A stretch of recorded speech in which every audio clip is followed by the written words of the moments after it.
Swayam Prabha. Digital India. Educated India.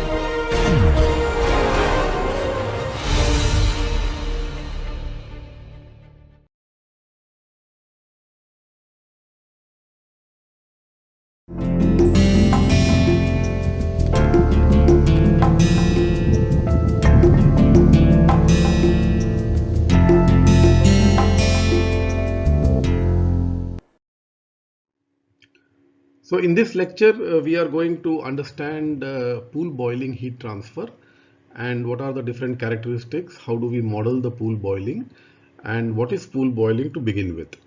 So let us start this lecture. So boiling at the surface of a body immersed in an extensive pool of motionless liquid is generally referred to as pool boiling. In the last lecture, we have seen the example of this tea making, and this is a very good example, in fact, of pool boiling. And now, there are several engineering important processes where pool boiling is utilized, starting from metallurgical quenching, for example, shell side boiling in a heat exchanger, flooded type heat exchanger, in electronics cooling application. So also in nuclear reactors, for example. Now, we have seen a single nucleating bubble in the last lecture. Now, in the pool boiling, of course, several nucleation sites are active, and therefore the process is statistical in nature, and we have to understand how to model it. So this process of pool boiling is affected by the applied heat flux. That means how much of the Q is what we are giving to the heater.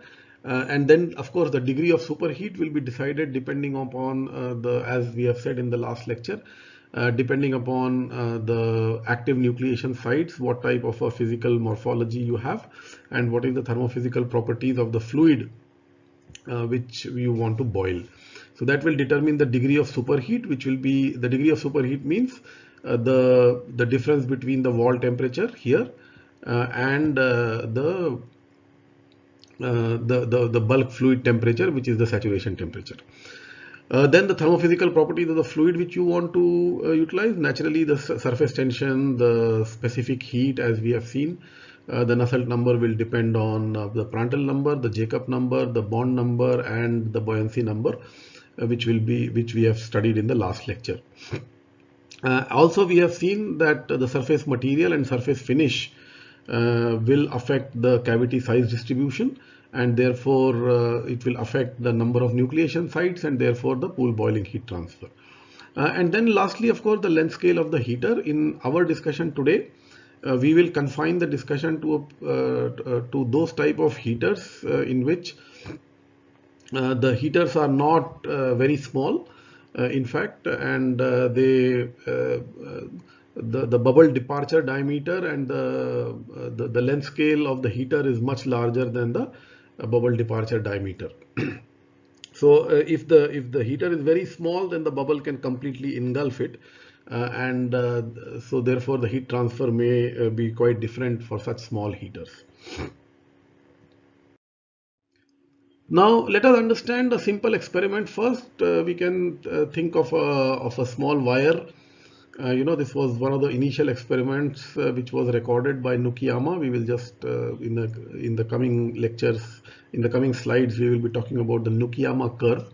So let us try to understand a simple experiment in which a metallic wire is getting heated up by supplying some current through it. And as the temperature rises, we can control the power here, and slowly the power is raised, and we can measure the temperature of the wire by a suitable placed thermocouple. And there is some liquid, let us say water, and it is at a certain temperature. We can start with room temperature and slowly it gets heated up.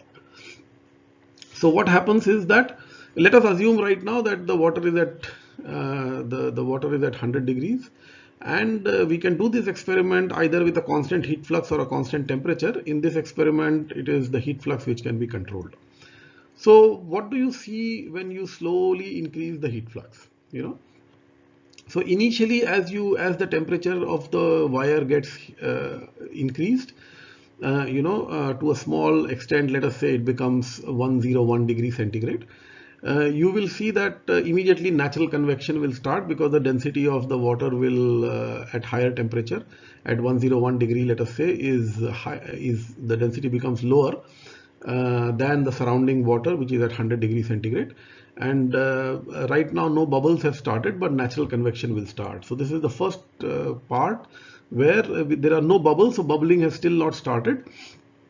As we have recalled in the last lecture, the onset of boiling will only take place when the cavities become active, and for them to become active, the temperature has to be slightly more than the saturation temperature, because you have to satisfy the Young-Laplace condition and the Clausius-Clapeyron equation, so that the bubble can grow. It requires a higher pressure inside to maintain the equilibrium of the interface. And because that pressure, the corresponding saturation temperature at that pressure will be higher than 100 degrees centigrade, and therefore depending on whether the wire is very polished or it is rough, some of the nucleation sites will become active, and then what you call as ONB condition, that is the onset of nucleate boiling, will occur at a certain heat flux when you see isolated single bubbles. Now, if you increase the heat flux further, you will see a lot of bubbles, but you can still see them individually. That means you can count them probably from this nucleation site, from this nucleation site. Bubbles will rise, and we are still able to calculate. We are still able to see individual bubbles which will come out from this wire surface. Now, as you increase the heat flux further, as we have seen some of the videos in the last lecture also, you will see multiple bubbles which are getting generated side by side. Many more nucleation sites will become active, and what you call as regimes of slugs and bubbles will start, because some of the bubbles will start merging with each other, and you may get long slugs of bubbles will also get formed, and you will have regimes of slugs and bubbles. Now, as you start increasing the heat flux further, what happens is that now the vapor generation near the wire is very large. Okay, and you can see that most of these nucleation sites are now merged with each other, and there is a sort of a film getting formed, okay, along the wire. You should also remember that the density of the vapor is very low. So typically at 1 atmosphere, the density of the water vapor is about 1,600 times, lighter than the liquid water. And therefore, a very small amount of mass of vapor will contain a lot of volume, because the density is very low. So you can see even small amount of vapor which is generated near the wire, and if all the nucleation sites become active, you will see a blanket of vapor film which gets formed close to the wire.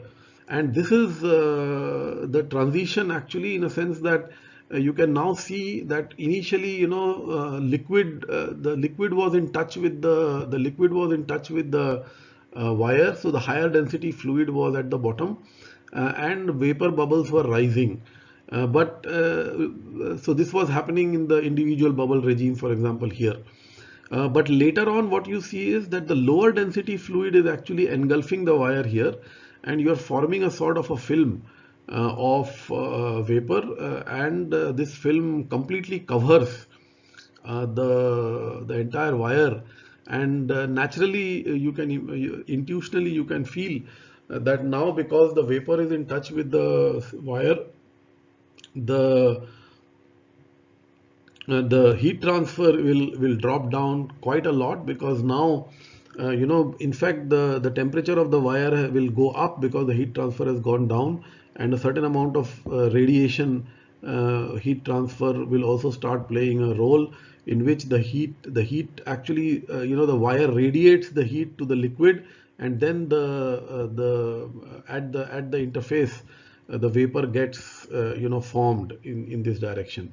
So essentially, we see that when you do this experiment in a controlled fashion, the several regimes or morphological structures of the liquid and vapor are seen. And this is a new dimension to heat transfer. So far you have been studying single phase heat transfer, and now you can immediately see that two phases are involved, and these phases, depending on the distribution of these phases, the physical morphology of the fluid close to the heater changes as we increase the heat flux or change the temperature or change the degree of superheat. So these are the regimes starting from natural convection, onset of boiling, individual bubble regime, a regime of slugs and bubbles, transition to film boiling, and then immediately after that there is a stable film boiling which takes place. So now the question is, how do we model this particular phenomena and try to relate it to the local heat transfer coefficient, which will be manifested under these different regimes. So now let us see this experimental results, and first we will do at constant heat flux this experiment, and what we are going to measure is the wall temperature TW here. TW is the wire temperature or the wall temperature. We are going to measure the T fluid, which is the fluid temperature, the bulk temperature of the fluid, which is the saturation temperature. We will try to maintain it. So TW minus TF will give you, or T wall minus T saturation will give you the degree of superheat. So we will plot the degree of superheat in the x-axis here. And whatever is the heat flux at that, so if you are controlling the heat flux, then you will control the DC power here, and the TW will come out as the experimental result. And if you are maintaining the constant temperature, then you will maintain the T wall as the controlling parameter, and the dependent parameter will then be the Q double dot, that is the heat flux. So in the first case, let us have constant heat flux as the boundary condition. So we are maintaining the Q. So what happens is we start at a certain low Q at point A. So at point A to now remember, if we write Q double dot is equal to H times delta T, then H is equal to Q double dot by delta T, so which is essentially the slope of this particular curve which you see on the A, B, C, D, E, F, G, H. This curve which we are getting, the slope of this line will be representative of the heat transfer coefficient. So let us start with a low Q. So from A to B we have the natural convection regime, in which no bubbles are formed, and then you continue a little bit higher and immediately a bubble gets formed, because of which heat transfer increases, and the slope of this line AB and the slope of this line DE are quite different. You can see that the heat transfer increases, and therefore since you are controlling the Q at a certain Q value, the bubble gets formed, and immediately as soon as the bubble gets formed, your wall temperature drops, and therefore the delta T drops. So you go from C to D actually. So if you do it carefully, you will be able to record this phenomena in which as you are increasing the Q, so you are at A, this is natural convection, then B is still natural convection. As you are following up at a higher Q, you are reaching the point C where the onset of, at C, the onset of nucleate boiling takes place. And as soon as the onset takes place, the heat transfer increases, and therefore the wall temperature decreases, as you can see from here. Q is equal to H delta T. So at the same Q, bubble has started, and therefore the delta T will reduce because H has increased, and you can see the slope now. The slope has changed now. So now you are on this slope. Previously you were on this slope, in the natural convection slope. So let me rub these things so that it is clean again. Okay. So now from D to E you will have isolated bubble regime. So this is, as you are increasing the Q, you now reach here. You have isolated bubble regime. More and more bubbles are getting formed now, but you can still sort of see those individual bubbles. Now after a while many nucleation sites will begin, and as you keep on increasing the heat flux, you will have from E to F, you will have slugs and bubbles, so you will have a regime of slugs and bubbles, which we were just seeing. Now, what happens at F? Now, at F, if you are operating at this heat flux here, which is corresponding to QF, anything after this, if you increase, what is going to happen is the wall temperature is suddenly going to rise. So you can see the wall temperature suddenly rises. Okay, so you are following this path, and then now you are here, and then any increase in Q which you do, suddenly the wall temperature increases. Because mind you, the saturation temperature is the whole water is at the same temperature, T saturation. The only thing which is happening is we are increasing the Q, so T wall is getting increased. So at A, the T wall was this much. At B, the TW minus T sat was this much.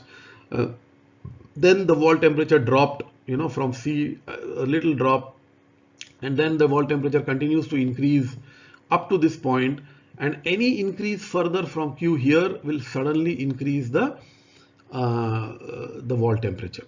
So what is happening here? This is called as the critical heat flux. That is the Q double dot max.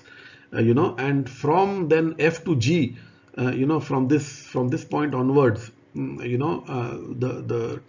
film boiling will start, and after a while, of course, the temperature of the wire will become so hot that it may lead to a burnout. That means it may reach the limiting temperature. That means it's the melting temperature of the heater material, and the material may completely burn out from here. Now we have shown this dotted line G. So usually one can do an experiment of increasing heat flux and decreasing heat flux. So when you increase the heat flux, you actually go in this on this curve here. Okay, that is A, B, C, this, and then you go here, and then you are burnout. Now, if you start decreasing the heat flux from H, usually because of hysteresis, we have seen contact angle hysteresis. So because of hysteresis, the water, here it is film boiling, please remember. So now as you decrease the heat flux, the liquid will slowly start, it will start getting cooled down. So liquid will start touching the heater, and then the wall temperature will drop, and you will come to a Q minimum, and then so in the decreasing heat flux, you may then go right like that. Okay, so we will see that in the next slide. Okay, how it is done. So this is what I was talking about just now. So you can see A, B, C, D, E, F, G, H. So from increasing heat flux, you will actually go like this, and in decreasing heat flux, you will come like this. Okay. So this E to F, you can see it's a negative slope region, and this is in a constant heat flux boundary condition experiment. You do not achieve this dotted line. You essentially go like this, and then you come back like that, and there is this because of the hysteresis. So that hysteresis now you can see here. At E you are getting a CHF. More or less you are reaching the CHF limit, or from E you will, as soon as you go a little up, you will go to CHF here, and then these liquid interfaces which you can see here, they no more touch this thing, and you actually come to film boiling. And at film boiling, you can see a vapor blanket completely engulfing the heater material here. Now when you start going further from G, you will have the path will be like this. After a while, the surface may melt down because it is too hot, and then when you start reducing the heat flux, this liquid will tend to again come back and adhere, and you will go in the reverse direction. So A to B is natural convection, then followed by regimes of slugs, individual bubbles, onset of, so if you go like this, onset of boiling, individual bubbles, regimes of slugs and bubbles, and then film boiling, and then CHF. Okay, so this is how the entire cycle will be manifested when you do this experiment. In constant temperature, of course, now in this case you are actually controlling the temperature, so you are going in this direction. So again the same thing will happen, but at C, when the onset takes place, your heat flux increases.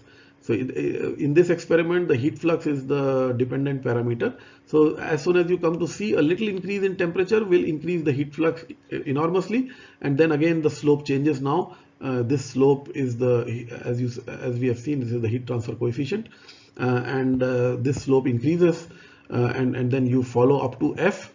Now at F, if you increase the temperature further, naturally the heat transfer is going to go down, and therefore you will go to G. So this dotted line, which we have seen in the earlier figure, will now be traced because you are controlling the temperature. So the heat flux reduces, and then again from here film boiling starts, and eventually there will be burnout. So this particular graph which you get, which is a very typical signature of a pool boiling heat transfer, this graph is actually called as the Nukiyama curve, because the Nukiyama, the Japanese researcher, was the first one who described this experiment in a methodical fashion, and this particular characteristic N type of a figure, this N shaped figure, which also incidentally corresponds to his name Nukiyama, which came out as a characteristic signature of pool boiling heat transfer. So this curve is very important to understand how the different regimes of pool boiling are manifested, how they can be seen in a real-time experiment. And this experiment, as I said, can be done in two ways: constant heat flux or constant temperature, and one can get the characteristic curves of the pool boiling in these two boundary conditions. So this is a typical experimental setup in a lab where pool boiling experiments are done, and you can see the pool, you can see the heater here. The details of the heater are also there. Some thermocouples are there inside this heater, and this heater is kept on a insulated block here. This heater is exposed to boiling on the top. The liquid is filled up, and then the condenser on the top. It maintains the pressure, whatever is the required pressure inside the chamber, and you can then supply the heater with some power, and the data from the thermocouples, the pressure transducer, and then the heater block. This can all be measured through the data acquisition system on a PC. So here you can see a typical experimental setup inside the laboratory.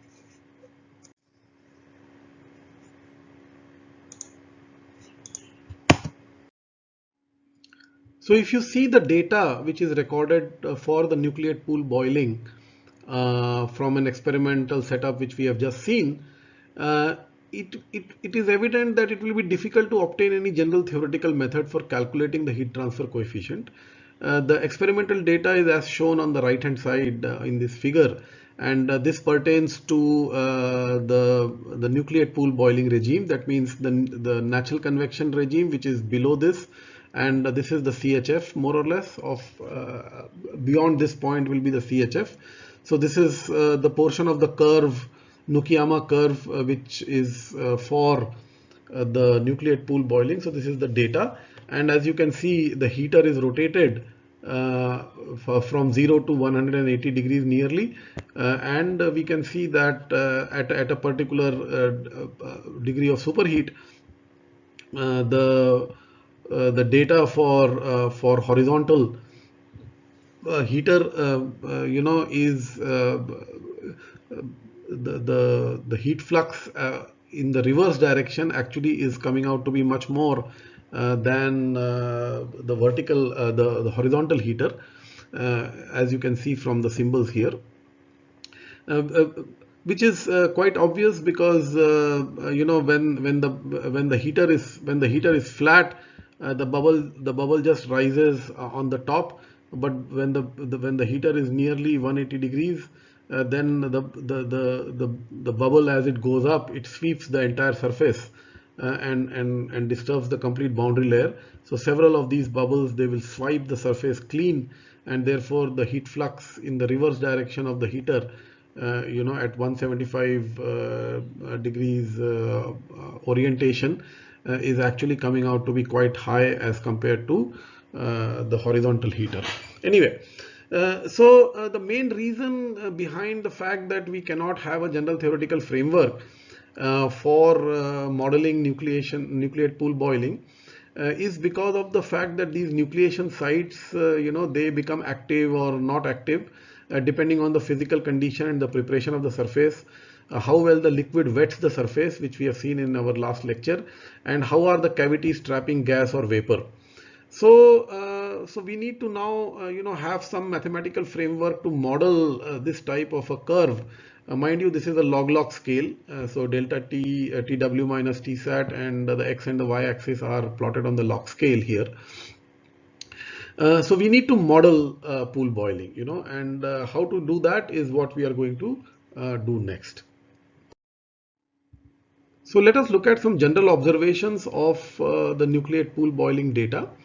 If you see the models, most of them, they suggest like a power law dependency. Now, the power law dependency means that the heat flux is dependent on the nucleation site density and the wall superheat. So it is proportional to Na dash to the power x and Tw minus Tsat to the power y, as has been shown here. And then if you see, try to fit the correlation, such a power law correlation with the experimental data, you will see that the x depends on between 0.2 to 0.8, and this y exponent is between 1 to 2. So basically it's a nonlinear relationship between Q and delta T and the nucleation site density. Now the thing is that we have seen that this nucleation site density also depends on the temperature of the wall itself.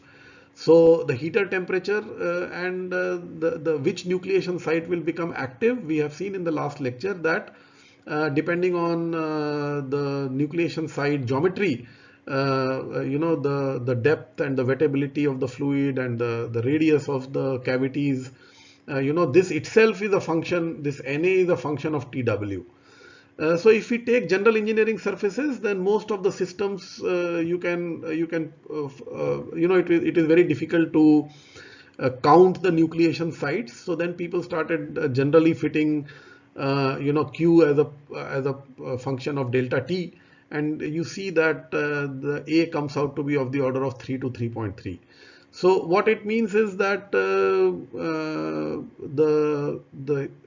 heat flux is proportional to the third power of the degree of superheat, Tw minus Tsat.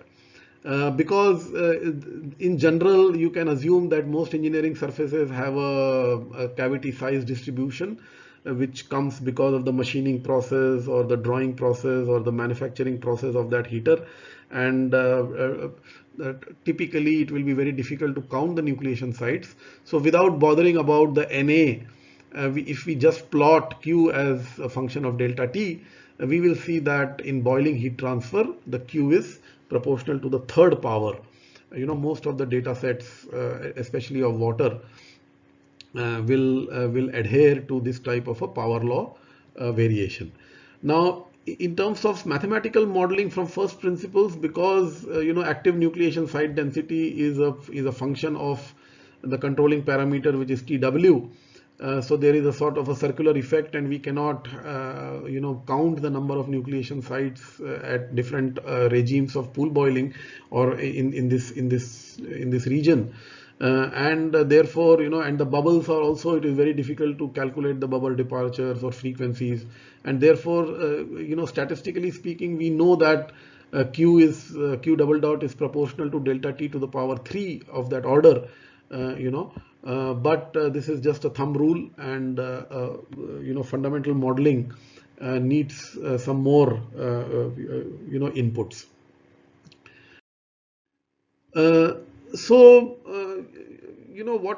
What we see is that if you assume a power law and then you say that H delta T, Q is also equal to H delta T, then you will see that these H becomes proportional to Q double dash A minus 1 upon A, where the value of A as we know is about 3. So now the question is how to estimate this heat transfer coefficient is something which we would like to understand. Okay, mind you that the boiling heat transfer is pretty high, in fact. For example, the exponent 3 suggests that if you increase, let's say if you double the delta T, then Q will be of the order of 8 times increase. So it's pretty large. The heat transfer coefficient is quite high, and we would like to try to model it from first principles. So there are two practical approaches of how to go about doing this.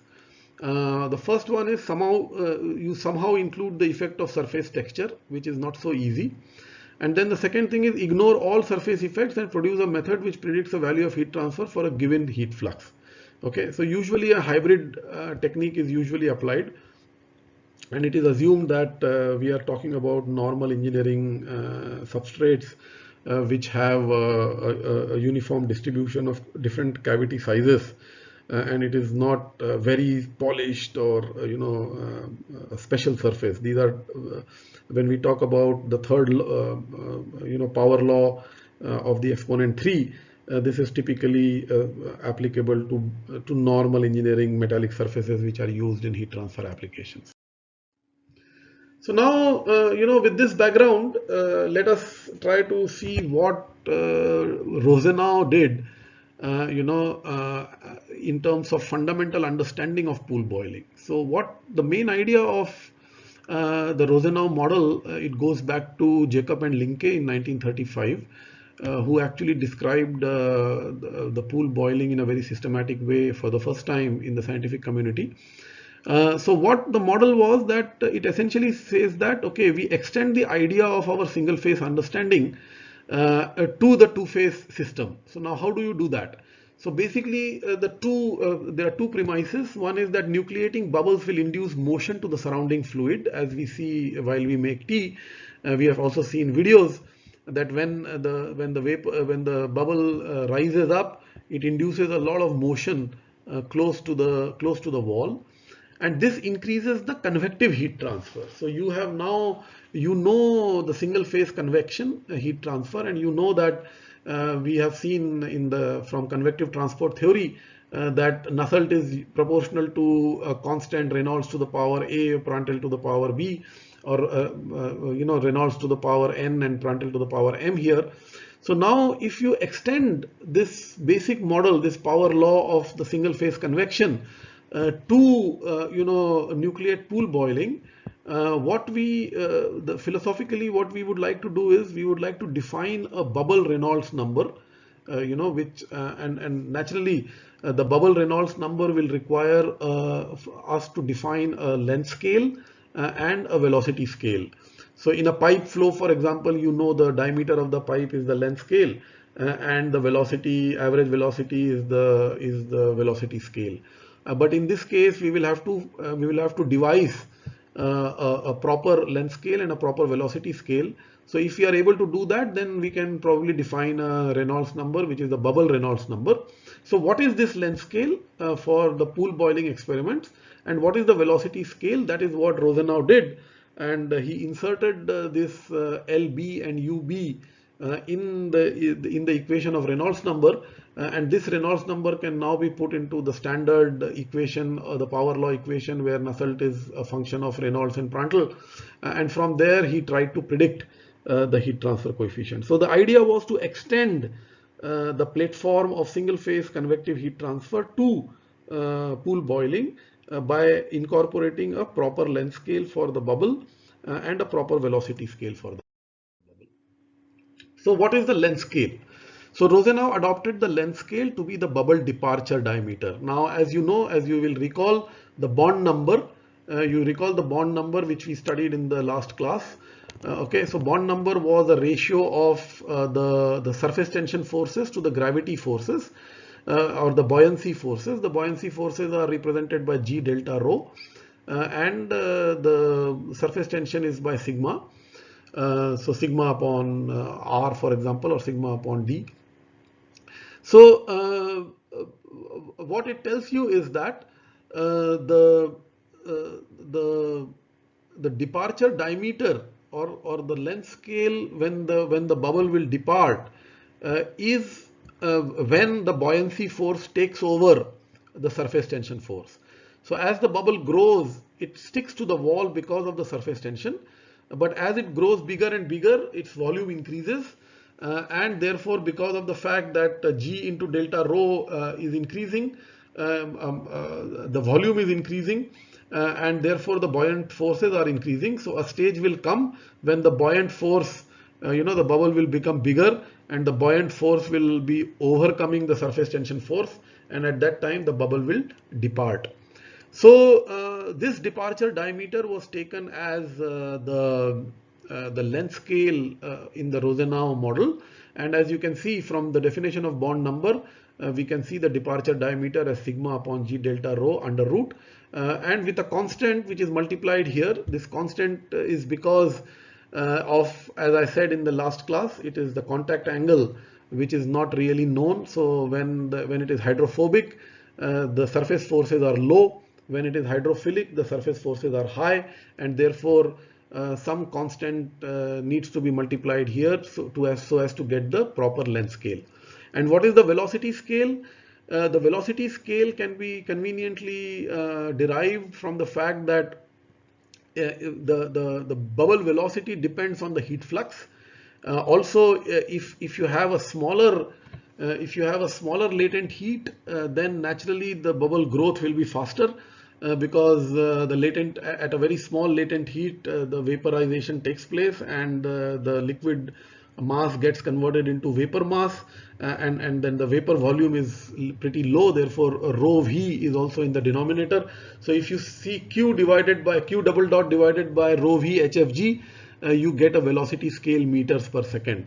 So if you do that as a homework, you will see that this is meters per second velocity scale, and this is a very convenient velocity scale in a two-phase system.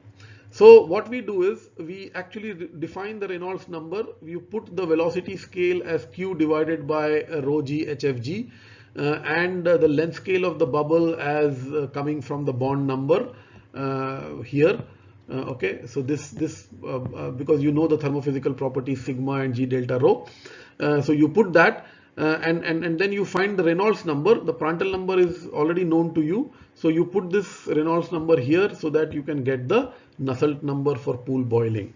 So when Rosenau did this experiment, so you can do this, and you will derive this equation by substituting the Reynolds number, and you will see that for water, R is equal to 0.33 and S is equal to 1.7. If you put that here, you fit very nicely the pool boiling curve, the Nukiyama curve of delta T versus Q, of course for the nucleate pool boiling regime. CHF is here, and then after that is of course film boiling, which we are not bothered about at this moment of time. But what Rosenau also realized was that you cannot fit all the data, okay, because as we have seen, the above equation requires the knowledge of liquid solid surface dependent constant, which is the sea surface. And this is a problem with pool boiling, because as we have seen, it depends on the surface morphology. So Rosenau actually suggested a lot of the surface correction values depending on what type of material was getting pool boiled on what type of a surface. So for example, water on scored copper, water on polished copper, water on emery polished paraffin treated copper, it had different values. So this is one of the limitations of this model. However, Rosenau does give you a framework by which one can understand pool boiling in a fundamental way, that every pool boiling phenomena is actually a superposition of the convective heat transfer, which is catalyzed by the bubbles which are rising, and these rising bubbles give rise to local disturbance of the boundary layer at the heater surface, and this actually leads to an enhancement of heat transfer and naturally the latent heat plays a role in terms of the bubble growth, and the departure diameter gives you the appropriate length scale, and the Q divided by rho g HFG gives you the velocity scale, and then you can extend the single phase convective heat transfer ideas to pool boiling. Naturally, it is limited by the fact that the CSF has to be introduced for every different type of a surface. Nevertheless, Rosenau was the first, sort of an analytical treatment which was based on some scaling, philosophy, wherein the pool boiling heat transfer could be predicted with the help of the extension of the single phase convective type of a framework. Later on, of course, many other improvements in the original Rosenau model were brought in, because in the Rosenau model the pressure doesn't play a role, but as we know that if you do pool boiling at higher pressures or lower pressures, the heat transfer coefficients are different, and therefore the Froster and Zubair correlation, which you can see on your screen, here the last term is interpreted as a difference in saturation pressure corresponding to a difference in saturation temperature equal to the wall superheat. So the pressure dependency was brought in to pool boiling correlations, and this Zubair correlation is quite often used in design applications because it fits the data pretty well. But as you can see, it also has these empirical coefficients or exponents, and one has to be careful about the units. Otherwise, the answer will be wrong. And for example, the liquid conductivity has to be in kilowatt per meter Kelvin. The specific heat has to be in kilojoule per kg Kelvin, and so on, as it has been written on the screen. So this is another example of the complex process of pool boiling. They're trying to model them. So Rosenau was one approach, which was limited by the value of CSF, which had to be specified every time. In Froster-Zubair correlation is more empirical exponents and constants which have to be fitted, but this gives also better results than Rosenau correlation.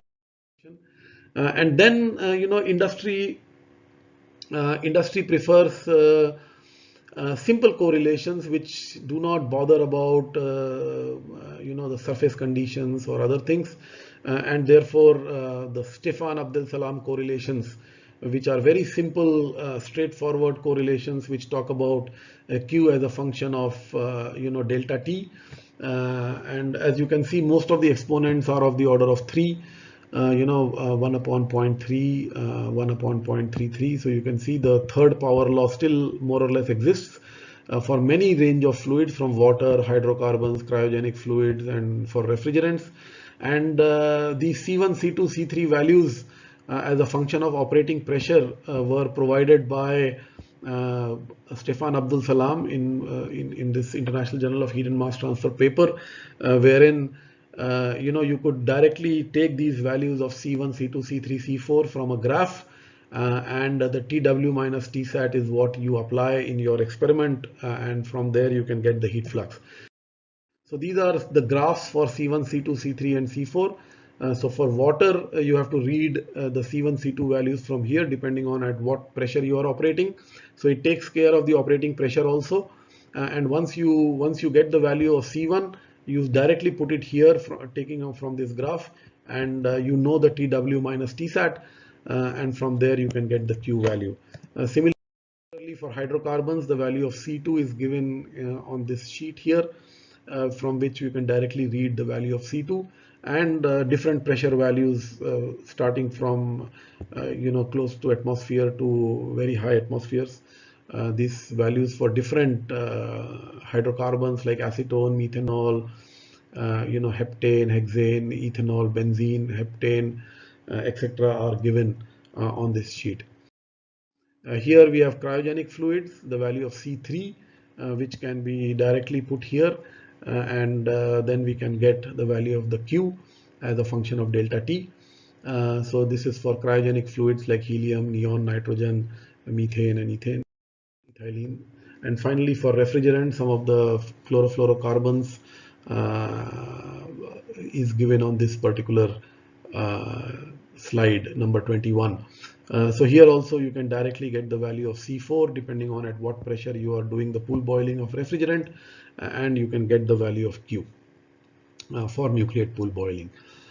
So this is in the nutshell three types of correlations. One is the Rosenau correlation, which is based on scaling, let's say, arguments. The Zubair correlation, which is an empirical type of a correlation which takes care of the operating pressure also. And then finally, very practical, industry friendly correlations by Stefan Abdel Salam for different types, classes of working fluids. So this brings to an end for this section. I will repeat that pool boiling is a very important heat transfer mechanism. It gives very high heat transfer coefficients, in fact. Understanding of pool boiling is important to appreciate the nuances of flow boiling also, although we are not going to take up flow boiling right now. But nevertheless, once we understand the physics of pool boiling, then it can be extended with superposition of convection in flow boiling also. The Rosenau model provides a reasonable framework to understand the physics of pool boiling, but industry prefers simple correlations like what we have just seen, which can be conveniently implemented. So in this section, in the section 4 of pool boiling, let us see some of the techniques of enhancement of pool boiling heat transfer. So there are, as we know that boiling heat transfer depends on the surface morphology.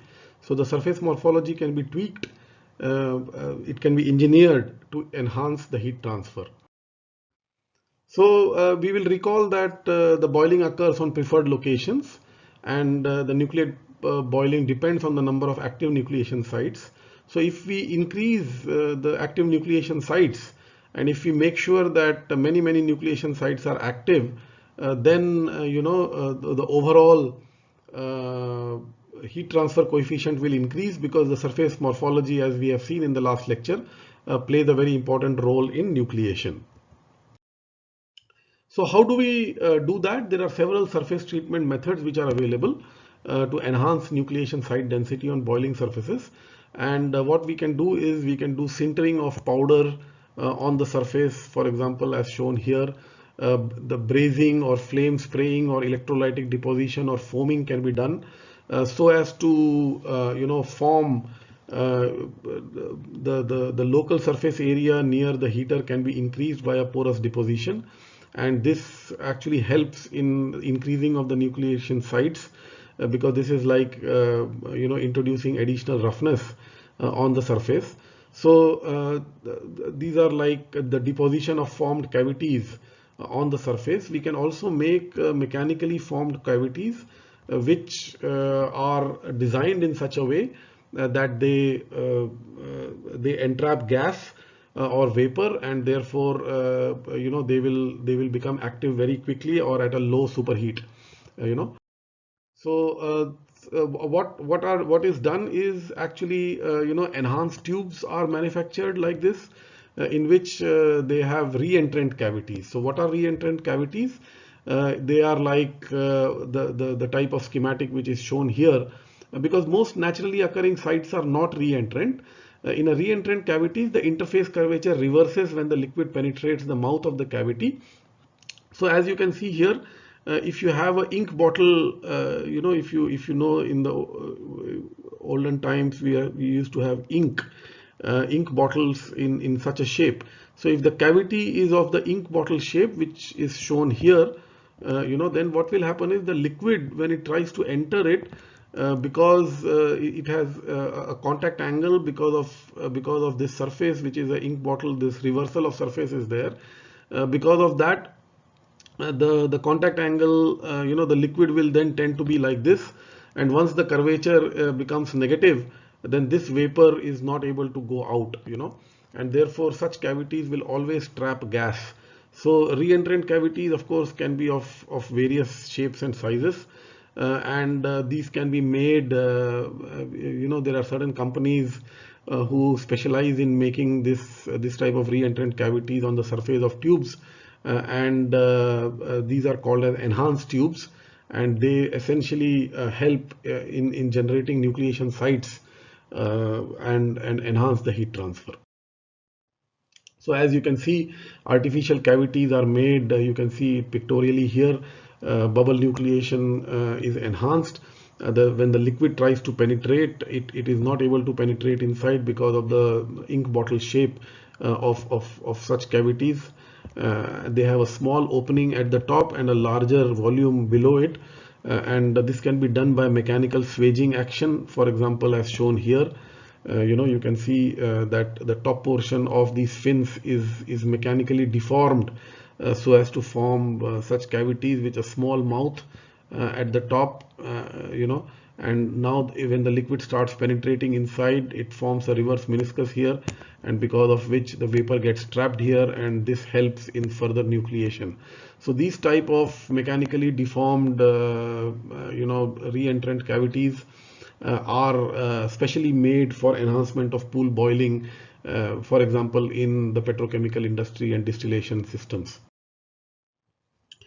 These are some of the examples of further examples of enhanced surfaces you can see, where these tubes are called as GEVA tubes. Different types of GEVA tube design are available in the market, and they are formed by mechanical deformation of this fin type of a structure so as to create a cavity which is a re-entrant cavity, and this helps enormously in the heat transfer coefficient, enhancing the heat transfer coefficient. So here are one more example of a heat exchanger, like an evaporator for petrochemical industry. It's a large heat exchanger, which are actually, it's a shell and tube heat exchanger, but the tube side has this enhanced structures which are mechanically made. Different types of designs are available, as you can see here. These are the cut sections of these enhanced tubes, and you can see that they are made by specialist companies for enhancement of pool boiling, and at least one order or one to two orders of magnitude of heat transfer can get enhanced, and therefore it is worthwhile to invest in such technologies where re-entrant cavities lead to reduction in the overall volume of the heat exchanger, because they are per unit area, the heat transfer coefficient becomes very high. So here you see bubble behavior on plane surface, and a Nukiyama curve is generated here, and you can see that these microporous surfaces, as compared to the plane surface which is shown here, they show an enormous amount of increase in the heat flux, at a particular surface superheat.